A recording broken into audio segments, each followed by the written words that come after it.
Welcome to the Commercial Real Estate Academy podcast, the podcast dedicated to simplifying the commercial real estate industry for the masses.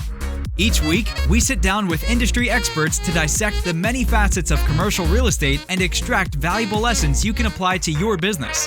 Whether you're a new or seasoned business owner or investor, the Commercial Real Estate Academy podcast will be your go-to resource for all your commercial real estate needs. Now, here are your hosts, Raphael Collazo and Jeff Walston.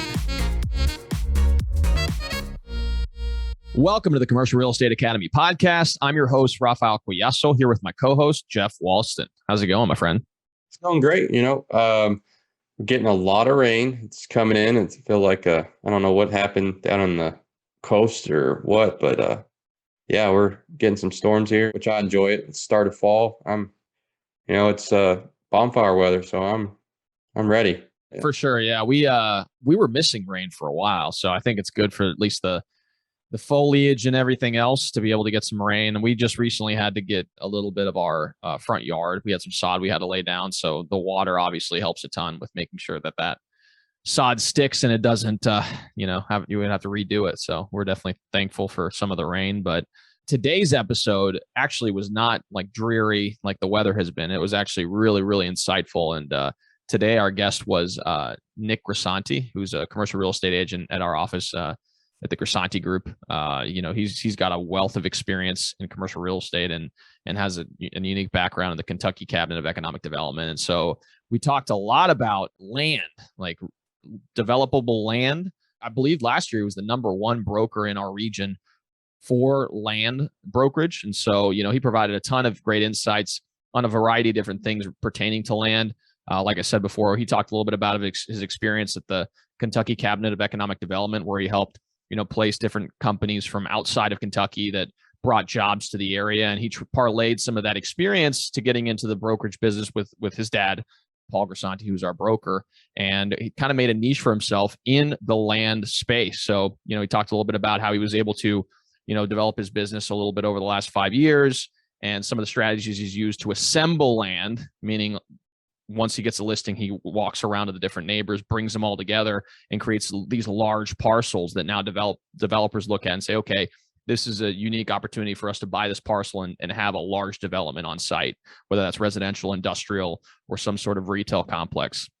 Along with that, we talked a little bit about what were some of the characteristics that you look for when developers are looking to acquire land, maybe some of the challenges as it pertains to topography, flood zones, rezoning, you name it, the different characteristics of that land and some of the challenges that developers face when they come and look at these types of opportunities, and how you as a real estate professional, if you are a real estate professional, can pitch the idea to a developer. And if you're a developer, what are some of the things you need to consider as you're going through the process of trying to acquire that piece of property? So really, we gained a ton of value from the experience. I think this is the first episode we've actually had where we talked about, the land acquisition process and some of the characteristics you look for in raw land.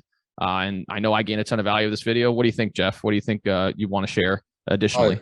Nick is just very insightful, like you're saying, on the land development. And I'm actually excited for anyone who's interested in that type of field to take a listen, because it's wealth of knowledge. I learned a lot from him. So can't wait for you guys to hear it. Yeah, no, he really is a student of the game. And, he's working on a bunch of different deals and all these different challenges that he's facing and trying to overcome. So he really did bring a really unique perspective into how to analyze raw land opportunities for development. So without further ado, let's go ahead and dive right into this episode. Hey, Nick, how's it going? Hey, good morning, Raphael. Good morning, Jeff. Good morning. Yeah, it's a nice morning today. For those of you guys who don't know, we're actually all local. Lick's in our home office. He's an agent at the Grisanti Group along with me. So we're probably just a few miles apart. I'm in my home office right now, and he's at the office. So good to have you on the podcast, my friend. Thank you for having me. Oh, of course, man. So what we usually do when we first start off these podcast episodes, we like to learn a little bit more about the person that's across the table from us. So if you don't mind kind of telling us a little bit about yourself, that'd be awesome. Yeah, I'm a real estate broker, commercial real estate broker in Louisville, Kentucky. Our firm is Grisanti Group Commercial Real Estate, which if you're listening to this, you're probably familiar with that name from Raphael's brokerage. The firm was founded by my father, about 13, 14 years ago, I believe. He's been in real estate now about 20 years.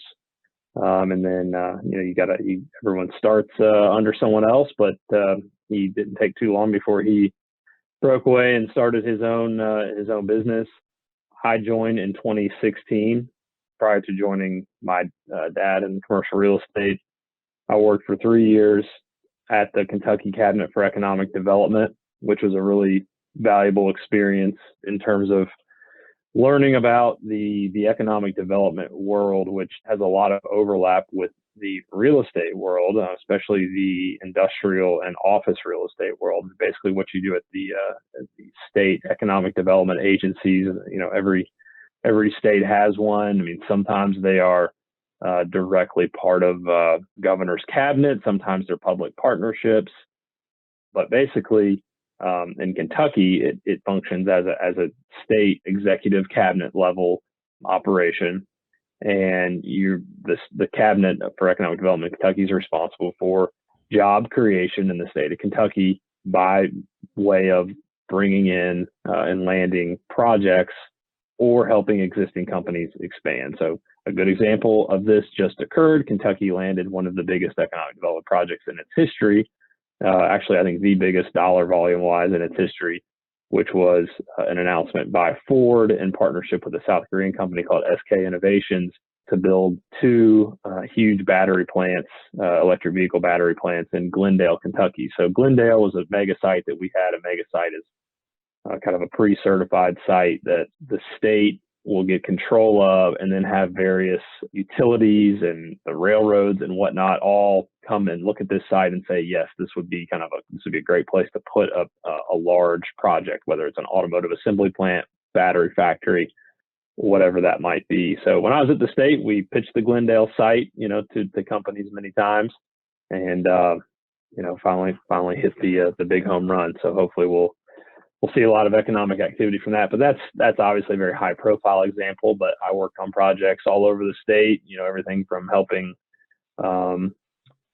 we have a kind of a constellation of automotive suppliers throughout Kentucky, many of whom are tier 1 and tier 2 suppliers to our 2 Ford plants and our large Toyota factory here in Kentucky. So you work with a lot of them on expansions, you help them solve issues that they have. A lot of it comes down to, a lot about incentives when you work in that business, but also there's a lot of assistance with finding workforce, with dealing with other challenges that they have. So it was a good lead into to real estate, because really you're just like in real estate, when you work at the Economic Development Cabinet, you're kind of quarterbacking and marshaling a lot of other resources around. You don't necessarily have control of those people. They're not your employees or anything, but you have to build partnerships and figure out how to work well with utility providers, with attorneys, with workforce providers, with all kinds of different players that go into helping businesses grow. So there's a lot of overlap. So it's been a really rewarding experience to make the jump into the private sector and work alongside my dad for the last 5 years. That's awesome. And you mentioned that large announcement. It was actually announced, I believe, last week. It was definitely something, like you said, had been in the works for quite some time. And the interesting thing is that they say it's going to bring 5,000 jobs to, that region within Kentucky. But not only that, since it is, I took a course called CCIM 102, which analyzed market dynamics when it pertains to commercial real estate and development. And those 5,000 jobs bring in money from all across the world, because those batteries are going to be sent all across the nation and around the world. So those jobs will now expand and potentially result in many more jobs that service those members of the community, including retail and hotels, potentially, healthcare. All these different types of jobs will stem from that huge investment in the area. So it's pretty interesting to see the dynamics of, what happens when employers move into an area and how it really amplifies the growth of that sector. So really interesting. And you did, like you mentioned, you were at the Kentucky Cabinet of Economic Development, and you were involved in some pretty cool projects. And, I'd imagine it's pretty rewarding to be able to, bring in employers into the region, because now you're really contributing to the overall growth of the state. So that's been I'm sure that was a great experience for you.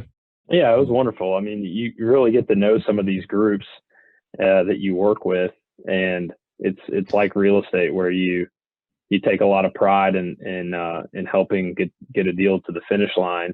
And when you see it happen, every time you pass by that building, it's like, I was involved with that. Like, that's there because I helped solve some of their issues and get things over the finish line. And, that's sitting in such and such Kentucky versus across the border in Tennessee or across the border in Indiana because of what I did. Now, the good thing about being in commercial real estate is we're not bound by state borders anymore. So I can go work on projects in Indiana because I'm licensed there. And that's definitely part of our Louisville MSA area that the Grisanti Group works in. So it's nice not to have to worry so much about that border anymore. But regardless, it is always very fulfilling to see a project come to fruition. I mean, every time I drive down I-65, I see this plant.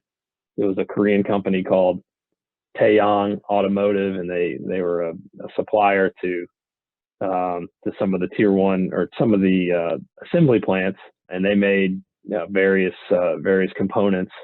And they have a plant right on the Kentucky-Tennessee border in a city called Franklin, Kentucky.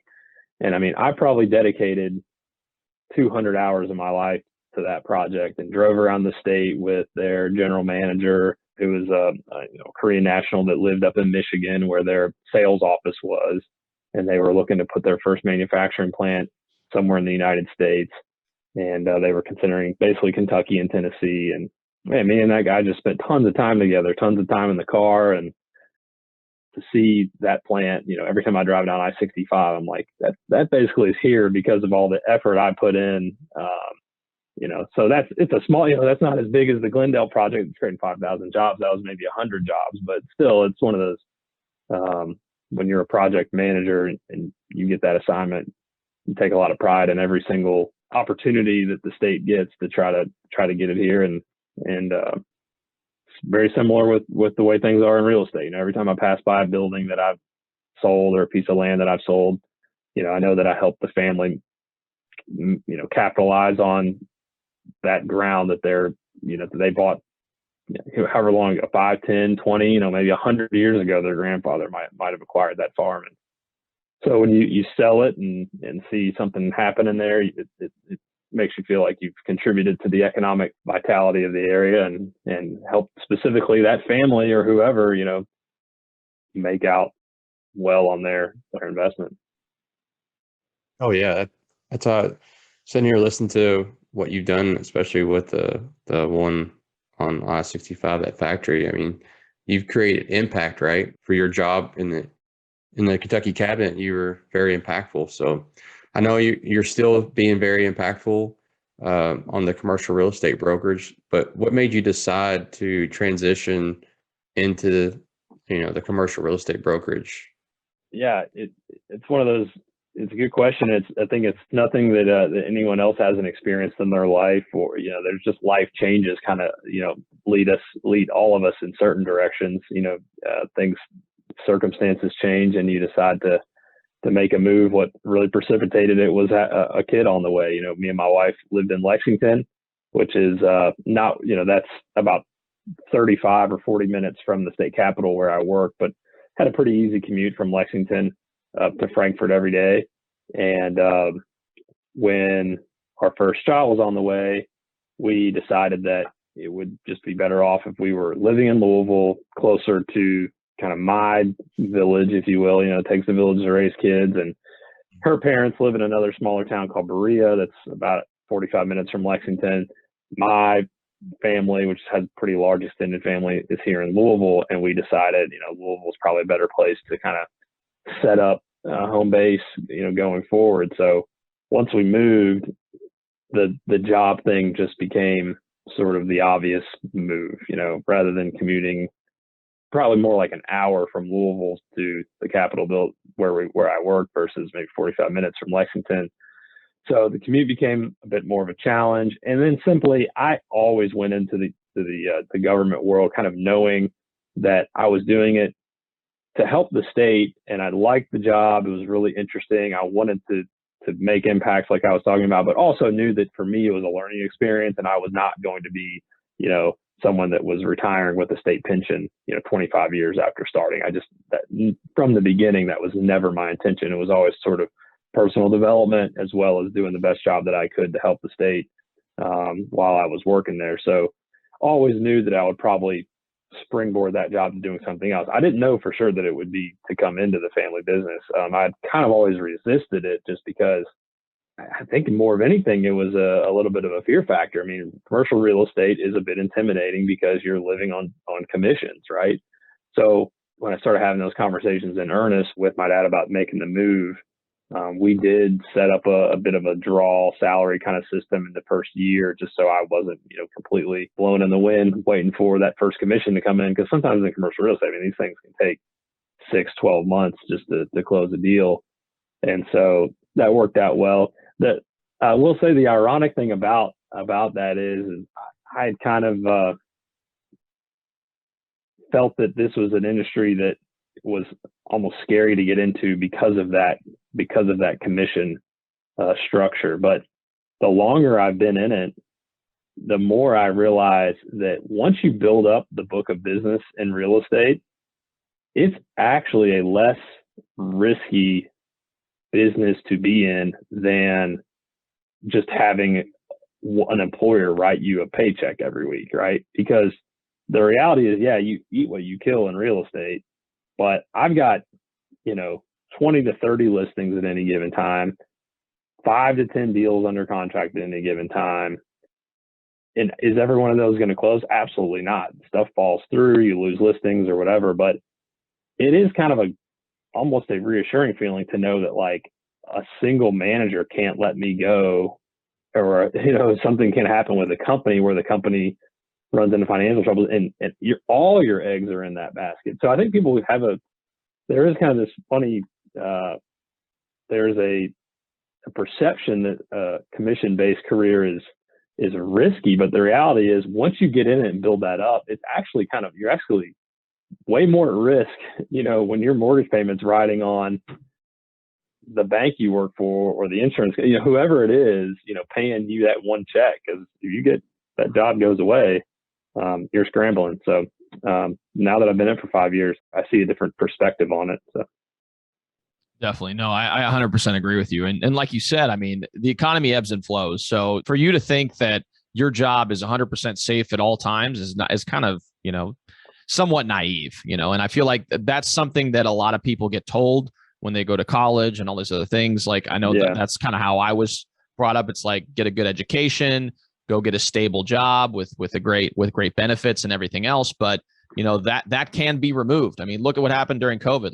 Luckily the government stepped in and modified some of the income for a host of different people. But if they hadn't done that, how many people would have been without jobs and not been able to afford, just the basic necessities?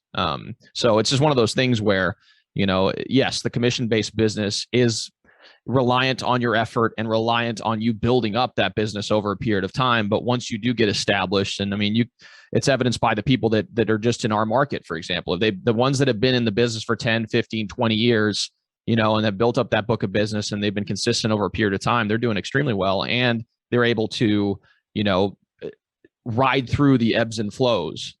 So I think, like you said, I think there's something to be said about pursuing this type of profession that, may not be immediately noticeable just by looking at it at face value. So one thing I wanted to talk to you about was kind of related to that, transition and then getting built up within the business. Could you tell us a little bit about maybe, some of the initial early challenges that you faced as you started scaling your business? And obviously you and your dad teamed up, which sure helped, but I'm sure there were a lot of things you had to learn, expand your knowledge on, and then eventually make your first paycheck. Can you kind of talk to us a little bit about what you had to do in order to make that happen? Yeah, sure. Well, I won't pretend for 1 second that I, built this from anything other than the shoulders of my dad. So it was truly helpful to come into a company that not only an established company, but my name's on it. And I, had the benefit of working with my dad, who we literally just partnered on, a bunch of deals immediately, where he's got a lot of business coming in and just said, you just be on this listing with me. So there's just an immediate ability to hit the ground running. So I don't want to make it sound like I built all this on my own and started from scratch. Like, I mean, like you did, Raphael, I'm impressed you've gained a lot of traction. And I know, we brought you in on some deals and partnerships and some co-listings and things like that. But I will admit it is harder for you and other brokers that aren't, that just came in without their name on a business to get going. But yeah, there certainly were, even with that, there were still struggles because, one of the hardest things in commercial real estate is to be kind of just zen about deals. There was my biggest deal in my first 18 months of real estate. It was one that I think my dad was kind of like, just take this one, let's see if you can get this one to the finish line. It was a tenant rep deal. And a lot of times tenant rep can be very like labor intensive because you're out with a tenant running around, showing them space. And, for someone who's been established in the business and had a lot of listings and stuff, they don't know, doing tenant rep, especially with an unknown type tenant that this ended up being, it was a deal that my dad was just like, just run with this one, see what you can make out of it. Well, this deal ended up being, it got bigger and bigger, and they were initially looking for like 15 to 20,000 square feet. They ended up leasing like 60,000 square feet, but it was touch and go, and I was not sure if it was going to work. And so I'm looking at like a 6-figure commission for like 8 months, just sort of like, is this really going to happen? Like, this would be huge for me. And I got a kid coming, like all this stuff, like, so those types of deals where, especially early on in your career, is literally like a life-changing type of commission. And not like I won the lottery or anything, but just put you on a better financial footing to feel, more solid in your circumstances in life or whatever. It's hard to just kind of have a very zen mentality about those types of deals because there are lots of roadblocks along the way on any given transaction. You just run into hiccups with the lease. You just run into all kinds of different little roadblocks as you're going through things. Just kind of being able to have that mentality of just kind of calmness and not getting too excited, not getting too down when you have a little bit of a pitfall in the deal. Having that from the very beginning is tough. I mean, you develop that over the years after you've done 100 transactions, but having that same, being able to have that same mentality when it's like your third transaction can be tough. And so that one did end up working and had a big payday and been off to the races ever since. But yeah, I think just developing that mentality is probably the hardest thing to do in the beginning of a real estate career. It's just, don't get too high, don't get too low, keep your head down and just plow forward and get as many deals in the hopper as you can, because they're not all going to work. Got lucky with that one, but I've had some huge ones fall through. So. Yeah. And I'm still struggling with that at times. And Nick knows, because I talk to him sometimes. We're in the office and I'm just like, God, this deal's killing me right now. Like, there's just all things are starting to pile on. And, obviously sometimes it works out, sometimes it doesn't. But, especially when you transition away from a W-2 job, for example, where everything's very consistent and, you can kind of leave your work at work. Sometimes it's kind of, it can be very difficult, especially initially, to be able to let those things, address them when they're in front of you, but kind of not let your emotions get the best of you, especially early on, because, you are dependent on the commission income or whatever else. So I think that's some great insights to share. And I mean, and one thing I'll mention as well, which I think you do a phenomenal job of, is like, whenever Nick gets a listing, or especially on a land deal, I mean, he's pretty good about like approaching the landowners next door and seeing if they could do like assemblage deals. And so I think you could talk to a little bit about that, where you just say, okay, well, I got this, 10 or 15 acres or whatever here. Let me approach like all the people around it to see if maybe they want to, assemble the pieces together. So now it's just, it has an opportunity to be a larger development. Can you talk a little bit about that? I think that's a very intelligent way to approach it. Yeah. And land sales, that's always the first thing on my mind, is what other parcels that are adjacent could be available. I mean, it's just immediately I think about, how good is the layout of this site, and, would developers of this site, buyers of this site want more land. And so I think approaching the neighboring landowners makes sense in two ways. One, you can get the land listed and have a bigger sale opportunity. And so it adds value to the future buyer if it's a developer, because if you can assemble more land, many times they're going to want to buy more than just the first piece listed. And, sometimes the neighbors just say, no, like, leave me alone. That's fine. But sometimes they are very much glad to go into the assemblage because they see that the possible development of their neighboring property.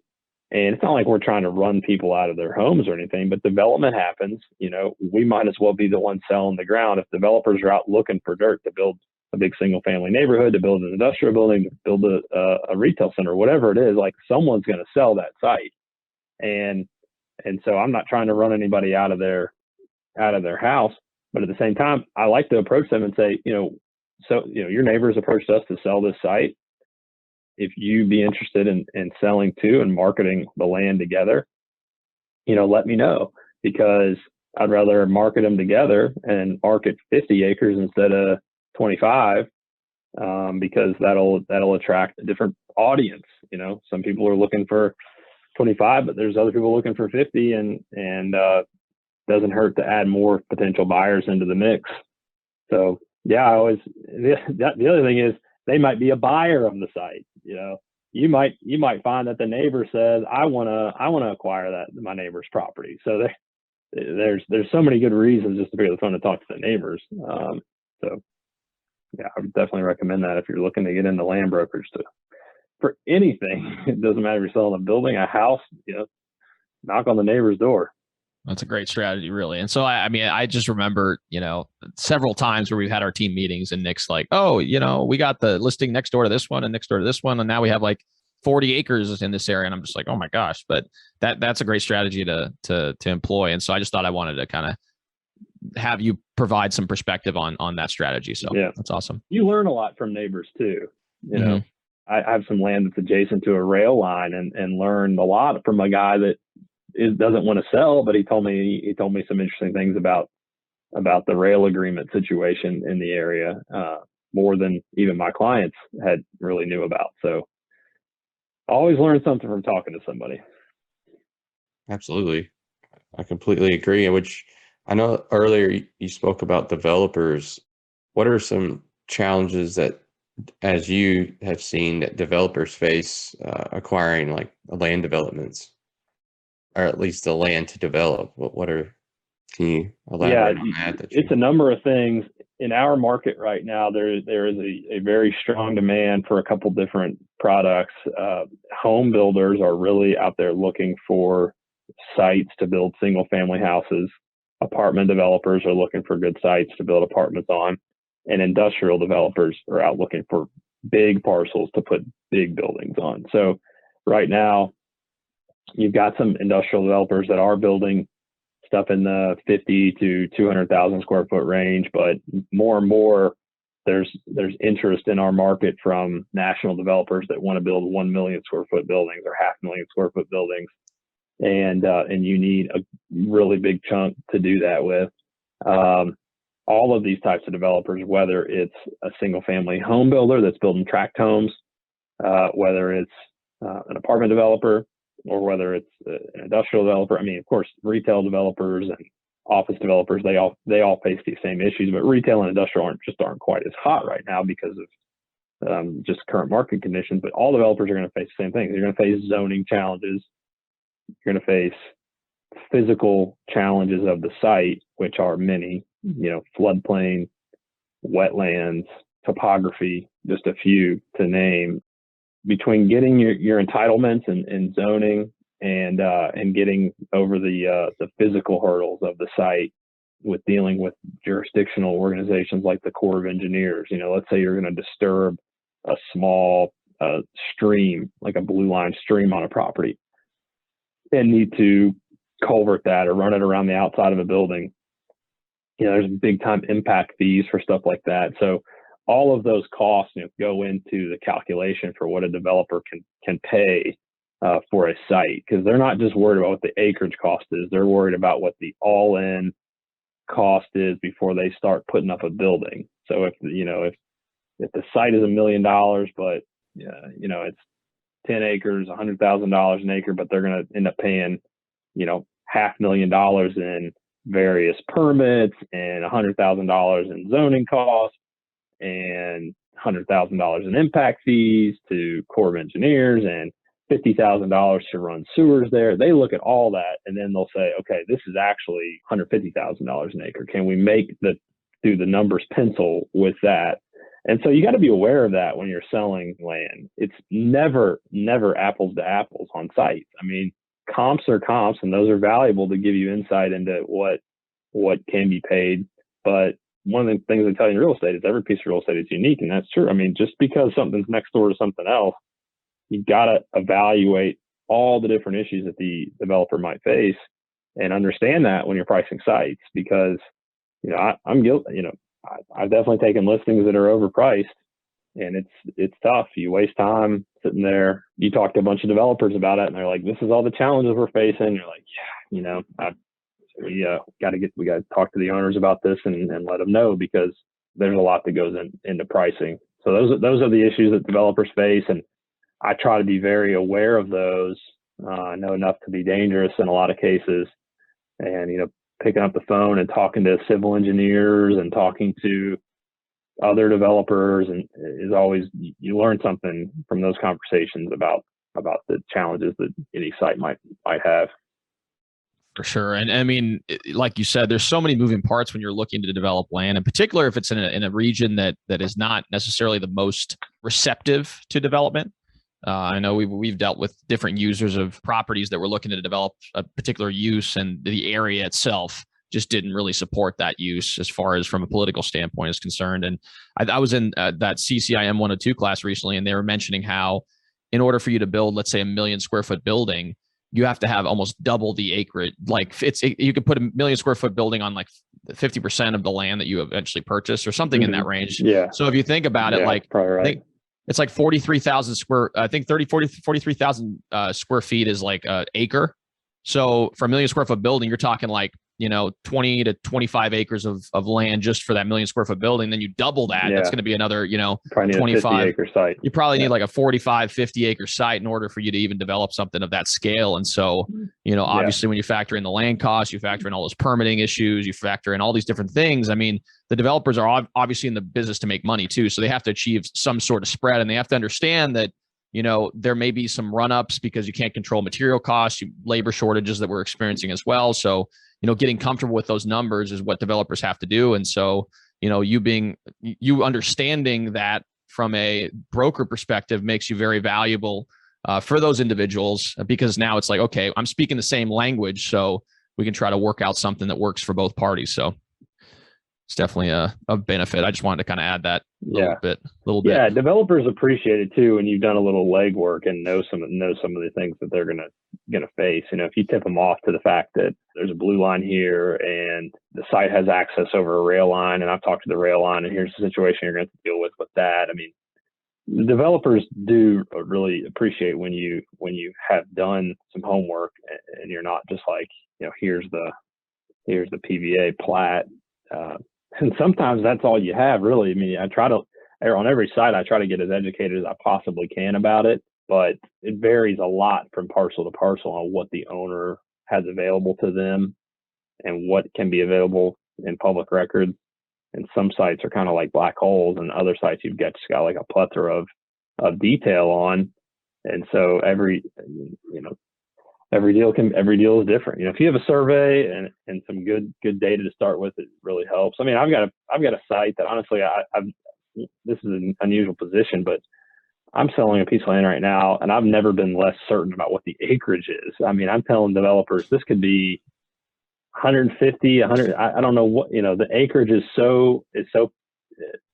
what I measure using the little PVA aerial GIS measuring tool, just on what the PVA outline of the property shows and what the deed shows, is like 30 or 40% different.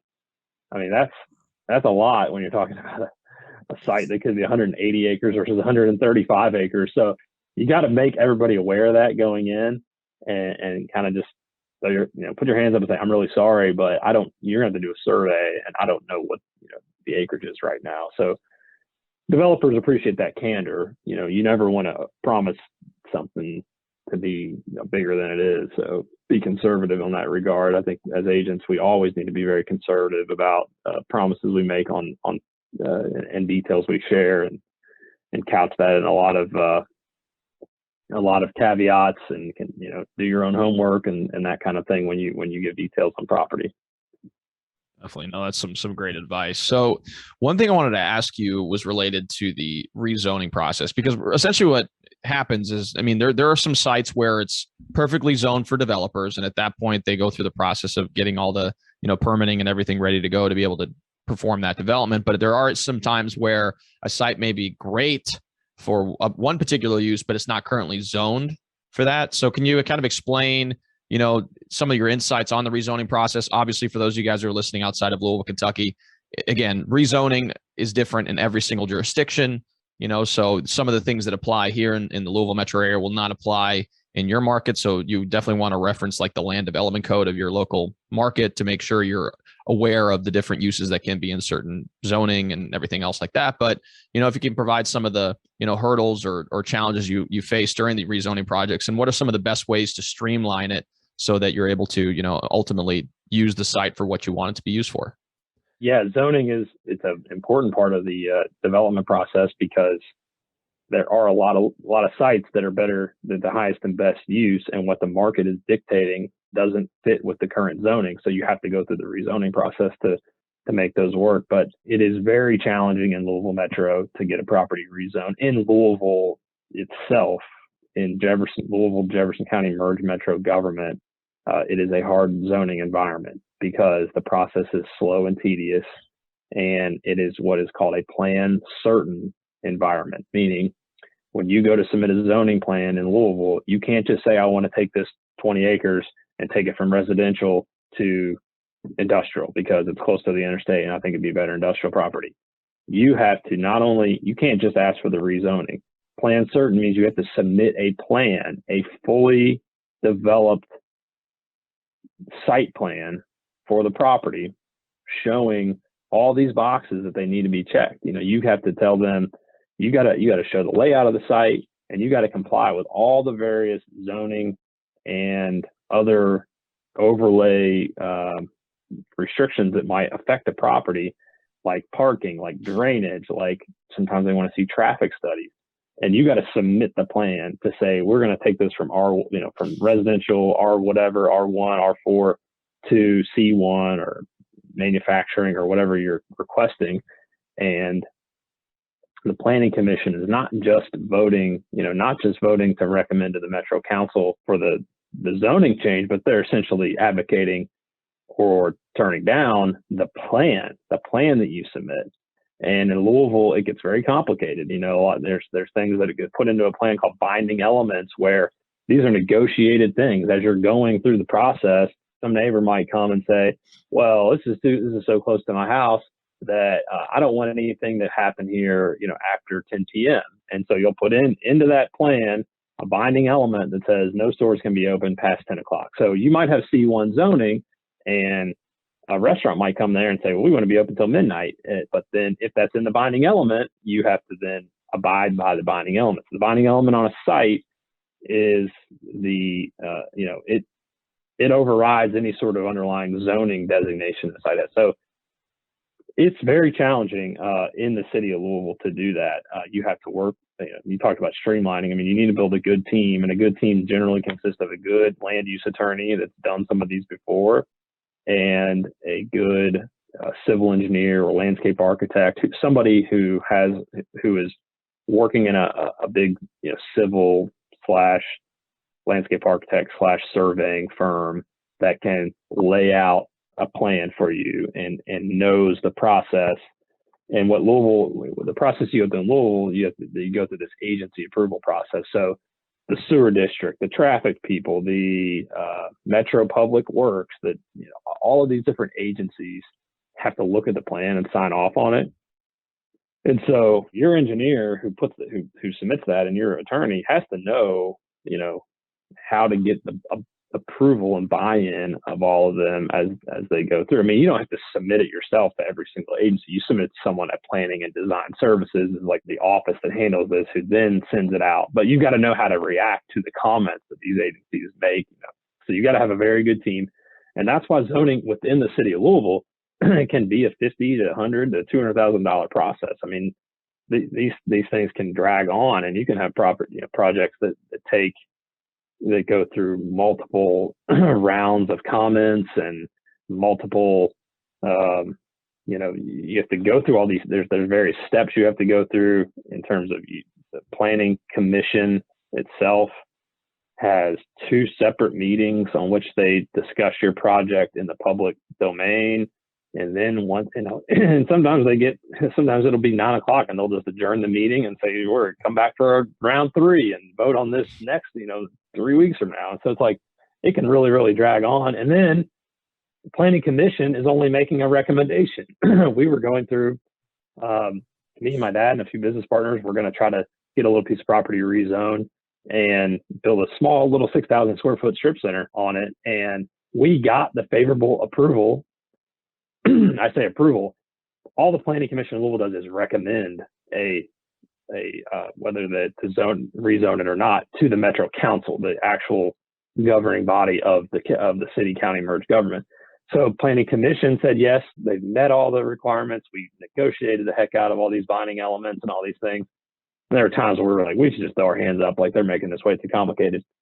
And the city council, who basically the charge was led by the council person for the area where the project was. She didn't want to see it.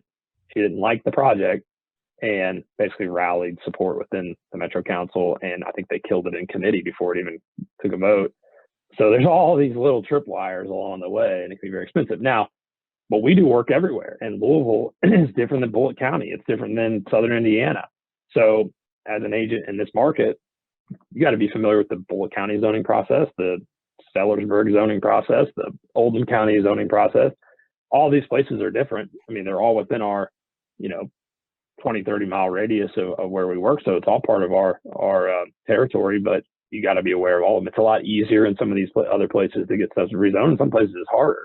Bullitt County, it's pretty easy, but getting tougher in Oldham County, where it's kind of a high-end, a bedroom community with a lot of really expensive homes. It's almost impossible to get stuff rezoned out there to do anything more than office or basic retail use. I mean, they don't really want a lot of industrial big box type buildings. So it's you just have to be aware of what environment you're working in. Definitely, yeah, and like you said, it's different everywhere. So for those of you guys who are listening, if you're real estate agents or you're aspiring developers, it's one of those things where you got to consider how difficult it's going to be to get this project completed. And there's a lot of upfront hard costs that you're going to have to come up with, because like you said, I mean, you guys worked on that rezoning process for, well over, it was over a year, I think, and eventually it got shot down. So, I mean, are you willing to go through that whole process and invest as much as you need to in order to make it happen with the likelihood of maybe something like that were to happen? So, I mean, again, it's just one of those things where it's important to know, and, getting a feel for what the temperature is of your local market is a benefit to you. So we have these little communities within Louisville, these little smaller municipalities. Before there was a merged government, you had the city of Louisville, then you had these other smaller municipalities within the county, and some of those still have quite a bit of autonomy even after we merged the county and city government. So in many cases, you not only have to get the approval, you go through the county government zoning process, but then you got the final stamp of approval has to come from city of St. Matthews or the city of Jeffersontown. And these are places where you really got to go in there and vet your project with them even before you start with the city of Louisville, honestly, because you don't want to go through the whole process, spend $50,000 and then have the small municipality who gets the final say put the kibosh on the deal. So a lot of times you kind of start at the back end, get their approval, go to the city, go to the main city government, and once it gets to their plate, they've already sort of given you their blessing. It's complicated, and you got to know, it's good to know the ropes, and that's where a good zoning and land use attorney is worth their weight. I mean, it's going to be expensive, but if you're truly wanting to get a good site developed that is not zoned, it's absolutely worth the money.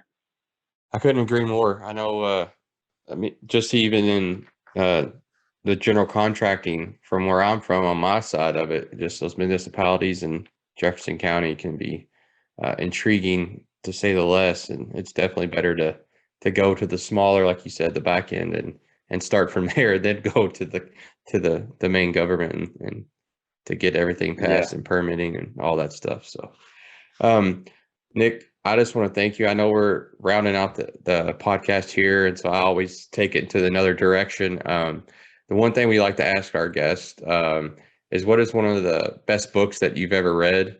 It could be very impactful in your life, could be recently or in the past or however. So what's one of the best books that you've ever read? I'm a big Michael Lewis fan. That's probably, he's a pop nonfiction writer, so that's not saying anything groundbreaking that other people don't already know about. But I love Michael Lewis, so all of his books are really good. His first one, Liar's Poker, is awesome. The Big Short is great, but read them all. I mean, the one he wrote called The Undoing Project about these two behavioral psychologists. He really encapsulates them and gives a good gives a great summary of their work and tells a really good story. So I love all of Michael Lewis's nonfiction writing. That's awesome. Yeah, I know. I love, well, obviously The Big Short is a phenomenal book. And, I know we were talking about, the financial crisis and how they were able to how that whole thing played out. And I think he did a phenomenal job of kind of illustrating that. And I love biographies. I'm a big biography fan. I know we talked about several before in the past. So, I think there's a lot of value, not only for just reading, real estate related books, but books that are outside of the purview of real estate, because it gives you a different perspective on how to approach your day-to-day life and problems you face within your profession. So yeah, it's awesome. So thanks again, really, Nick, for stopping by. Really appreciate everything that you've done for the community and everything like that. One thing I wanted to ask is to kind of round out the interview. What we like to ask is what exactly you're willing to contribute to the commercial real estate treasure chest. Essentially, the commercial real estate treasure chest is a repository of resources that we make available to our listeners for the podcast. And they're usually free resources. They can be like a virtual PDF. It can be an Excel sheet, or something very small that you can give away to our audience to give them value of some way. So what are you willing to contribute today? I work a lot in the land world, as we've talked about. So I'll send some resources, some websites that I use a lot that I don't know how valuable they'll be to everyone, but if you are interested in evaluating a piece of land, it's always worth pulling up the National Wetlands Mapper, the National FEMA Floodplain, the USGS National Topography Map. There are a lot of good resources that the federal government makes available, and some local jurisdictions synthesize these things down into their own. Like in Louisville, we have something called Logic, the Louisville online consortium that's basically put together all these different resources, but they're not available in every county. But the federal resources are really, really handy. And there are these real estate, I think like Land Vision is one. It's like these paid commercial services that bring all of this data together into one platform. I will be honest, I don't even use one of those. I probably could, and I probably could save myself time, but I take pleasure in figuring out where the free stuff is, and the federal government has a lot of that. So I'll send some of these resources so you can look at those. We would appreciate that. Yeah, I know all the viewers and listeners that they when they go in there, they'll find value out of that too. And I just want to say thank you again for coming on the show. It was very insightful. I know the listeners and viewers, and I know myself and even Raphael has gained some knowledge from you, some insights on land deals in particular. And so I know if other people might want to reach out to you to do a deal, or to even maybe ask you a question or so. So what would be the best way for them to get in contact with you if they would like? Yeah, the simplest thing is just the website, grisantigroup.com. It's got all of our contact information on there. Easy to email and find our phone numbers. For sure. Yeah. And for those of you guys who are listening, if you're listening to this on a YouTube, it'll be in the description below. And then if you're listening to this on Apple Podcasts, Spotify, whatever podcast medium you're listening to, it's going to be in the description below. So if you'd like to get in contact with Nick and learn a little bit more about what he does, or, ask questions pertaining to land brokerage or development, feel free to reach out to him. So awesome. Well, thank you so much, Nick, again for stopping by. If you guys are watching this on YouTube, we would really appreciate if you could like and subscribe to the channel. It helps with the YouTube algorithm, ensures more and more people can hear this message. If you guys are listening to this on Apple Podcasts, Spotify, whatever podcast meeting you guys are listening to, please leave us this 5-star review and then give us a note in the comments. Let us know exactly what you guys would like to listen to. We always like providing great value. And if we know what you guys want to listen to, we'll try to see if we can get a guest that can talk a little bit about that particular topic. So thanks again for stopping by, and we'll see you all next time.